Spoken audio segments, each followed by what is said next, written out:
Assalamualaikum dan salam sejahtera kepada para pendengar kisah waktu malam. Okey, bertemu lagi kita pada malam ini dalam satu lagi episod cerita-cerita seram dan misteri. Okey, malam ni saya ada satu kisah yang datangnya daripada Hakimi.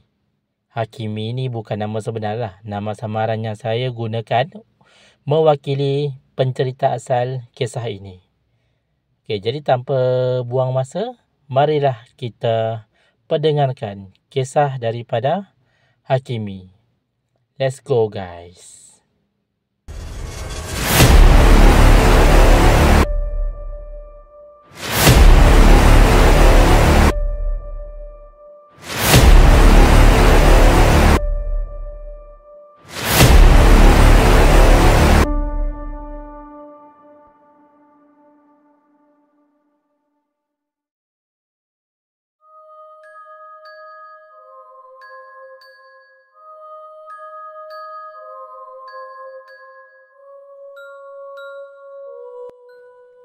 Assalamualaikum dan selamat malam kepada para pendengar kisah waktu malam.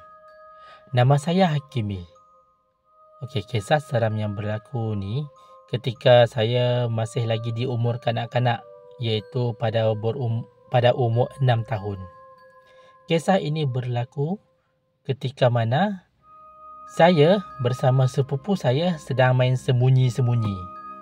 Dan ketika itu kami berada dekat rumah arwah datuk kami, yang mana ketika itu kaum keluarga yang lain sedang sibuk bergotong royong untuk menguruskan satu majlis perkahwinan salah seorang pakcik saya yang akan melangsungkan perkahwinan pada hari tersebut.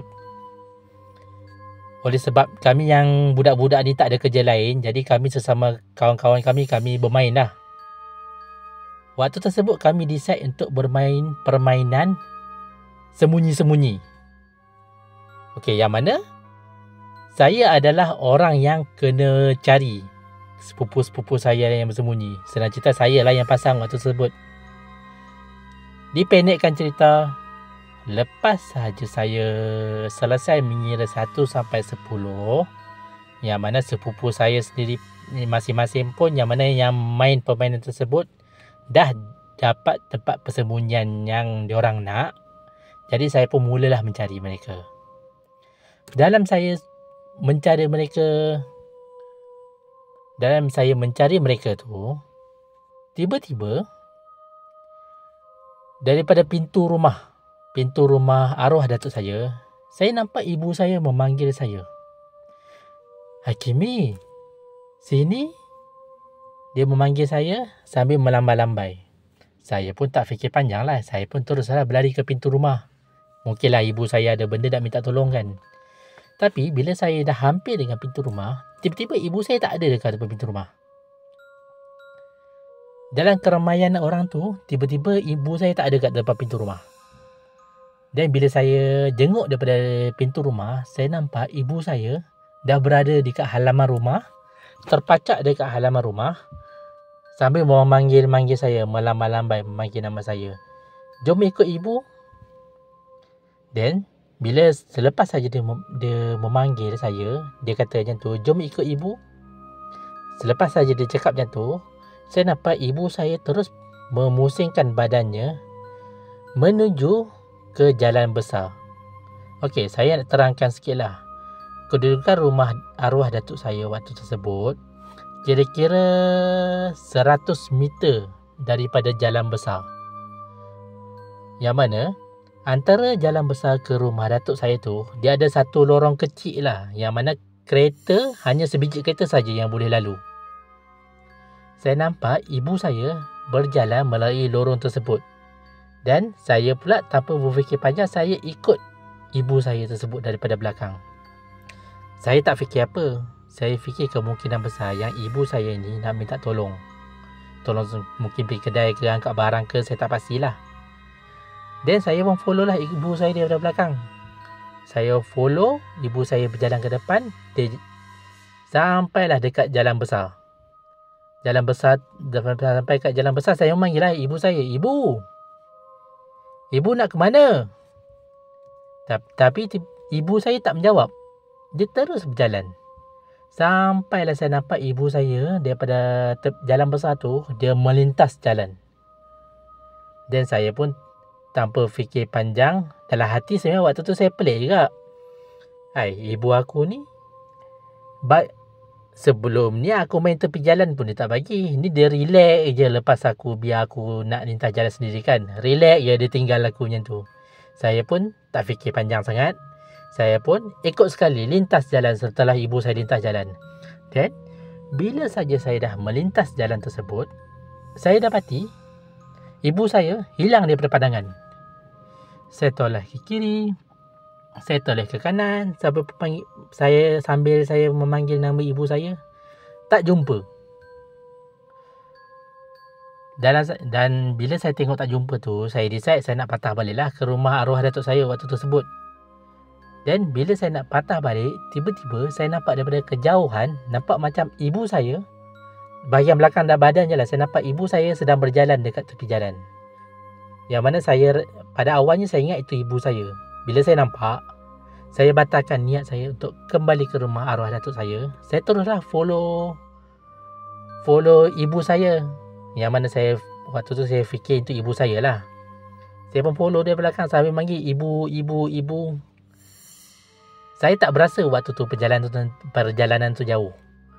Sebab apa yang saya perasan waktu tersebut, saya berlari untuk mendapatkan ibu saya. Sepanjang tepi jalan tu saya berlari. Dan saya nampak ibu saya waktu tu dia tak berlari pun, dia jalan biasa saja. Tapi yang peliknya, ibu saya makin lama makin jauh. Sedangkan saya yang berlari ni makin lama makin penat, seolah-olah tak dapat nak kejar ibu saya. Bahkan ibu saya makin lama makin jauh. Sampai satu tahap tu, ibu saya hilang daripada pandangan. Dan bila hilang daripada pandangan ni, korang boleh bayangkan tak situasi macam mana seorang kanak-kanak berumur 6 tahun yang mana waktu tersebut dia berada dekat tempat yang bukan tempat dia. By the way, waktu tu saya jarang duduk dekat kampung atuk saya. Anda kata kalau saya datang ke kampung atuk saya pun, saya tak ada nak jalan sana sini sangat. Jadi saya tak familiar pun dengan tempat tu. Tambah pula saya ni umur 6 tahun. Dan sekarang ni saya seorang diri, tanpa ibu bapa, tanpa sesiapa pun orang dewasa yang teman saya yang sedang berada di tepi jalan besar. Cuba korang bayangkan situasi tersebut. Bahaya tak bahaya? Okay, dalam keadaan saya tengah blur, tengah tak tahu nak buat apa tu, saya berjalan tanpa arah tujuan. Dan orang kata mungkin ini adalah bantuan daripada Allah Subhanahu Wa Taala juga. Saya ditemukan oleh seorang pakcik. Pakcik ni dia datang naik kereta. Dia nampak seorang budak iaitu saya berjalan seorang diri di tepi jalan. Dia berhentikan kenderaan dia dan dia dapatkan saya lah. Dia tanya, saya ni anak siapa? Duduk dekat mana? Dan masalahnya saya pada waktu tersebut, saya ni kalau jumpa dengan orang yang tak kenal, kalau jumpa dengan orang yang saya tak kenal, saya tak bercakap. Saya memang tak cakap, tapi saya akan menangis sebab saya takut. Saya memang takut dengan orang tak kenal, yang saya tak kenal waktu tersebut. Jadi dipendekkan cerita, pakcik tu bantu saya. Dia bawa saya masuk dalam kereta dia. Dan dia bawa lah saya daripada satu rumah ke satu rumah yang ada kat kampung tersebut. Nak tanya sama ada kenal ataupun tidak dengan budak ni.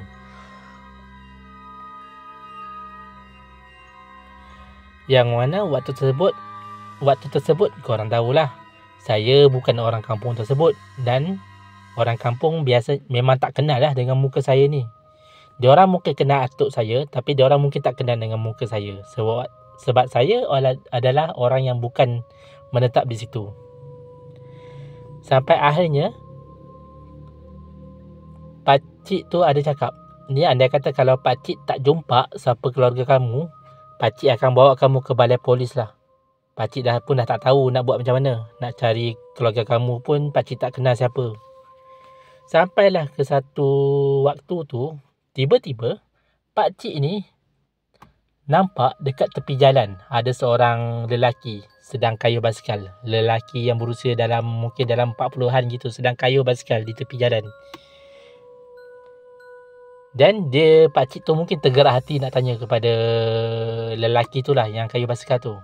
Dan bila dia tanya pada lelaki tersebut, yang mana lelaki tu sebenarnya adalah salah seorang daripada adik-beradik mak saya, iaitu salah seorang pakcik saya jugalah, pakcik saya. Saya kenalkan dia sebagai Pak Ngah. Okey, Pak Ngah. Dia jumpa Pak Ngah saya. Dan bila dia jumpa Pak Ngah saya, dan Pak Ngah saya pun confirmkan yang saya ni adalah anak saudara dia, dan dia orang memang sedang mencari saya. Kerana pada masa yang sama, dekat rumah dah kecoh dah yang saya ni telah hilang tanpa tempat jejak. Hilang gitu aja. Mak saya kat rumah dah menangis, ayah saya pun dah tak tahu nak buat apa, dah pusing habis satu kampung cari tak jumpa. Dan sekarang ni alhamdulillah saya telah ditemui oleh pakcik saya. Dia dipendekkan cerita, saya pun dibawa pulang ke rumah. Macam-macam lah mak saya soal waktu tersebut. Engkau pergi mana? Kenapa merayau seorang-seorang? Jadi itulah kisahnya. Jadi di sini sampai sekarang lagi saya masih tertanya-tanya.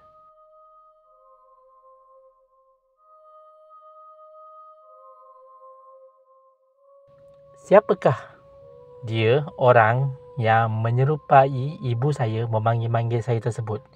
Kerana bila saya ingat balik kisah tu dan saya tanya balik kepada mak saya bagi tahu yang dia tak ada nak panggil saya, nak ajak